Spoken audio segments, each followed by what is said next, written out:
Hi there everyone, and welcome back to another Inspiration Friday with Fleur and Joy. Fleur sent me this photo from Fashion Week. I'm very drawn to the text and that very bold red dress there in the front. And although I'm not using red, I am using some bold color choices.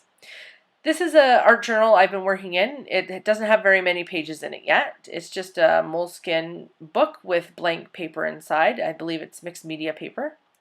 I'm going to start out by applying a thin coating or layer of gesso with an old gift card. I'm not going to make you watch that, so we're going to skip forward and see some of the stencils that I'm going to be working with. I am going to be focusing mostly on these alphabet stencils that I have. A few circle stencils, and then an image stencil. This one here is from Dina Wakley, and the next one is really fun, and that's from a Stencil Girl stencil. I kind of have a layout in mind where I'm going to use one of those images and then have a quote or a text beside it. These are the paints I'm going to be using. They are the heavy body Dina Wakley paints. And I actually start off with a paint background but then move into using some mist from Dylusions.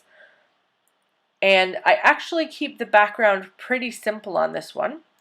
I'm going to use a makeup sponge to apply some of the paint with one of the stencils. And then I'm going to, I used a baby wipe to apply the first coating of paint on top of the gesso. And this is where I kind of switched gears from just using paint into bringing in some of the Dylusions mists. So I'm just showing you the mists that I'm going to be using. And then I'm going to show you how I masked off an area in order to use the stencil that I was working with here, the alphabet one. I didn't want the overspray from the mist to go all over the page, so this is how I'm going to handle that. I'm going to give it a good spray.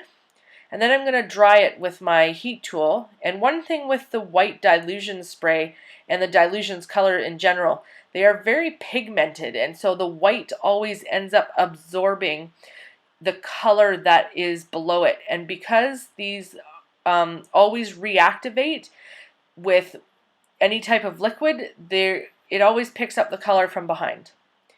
This color from Dina Wakley is called Night, and it's not quite black.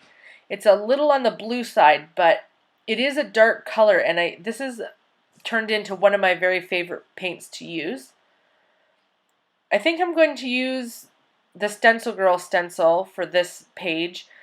I just love the design, and I like the scale of that woman rather than the smaller one there that I was thinking of using before. So I'm going to add this image on with gesso, and I'm going to do that a couple of times in order to get a good coating. And what ends up happening is that you can't see her very well once I'm done adding the paint on, as you can see here.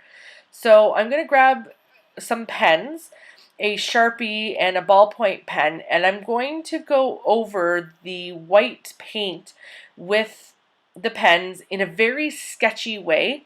I'm even going to bring back the stencil and then use the stencil to help me guide the pens, especially up in her hair. I'm going to put my text here on the side.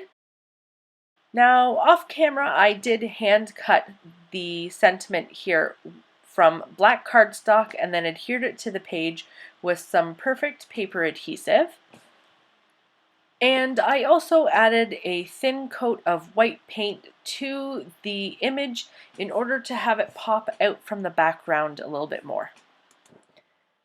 Please let me know in the comments below if you would like to see more of the process of me creating these pages included in my videos, as I do try to keep them rather short. That's it for me this week. Head on over to Fleur's YouTube channel to check out how she was inspired by the Fashion Week photo.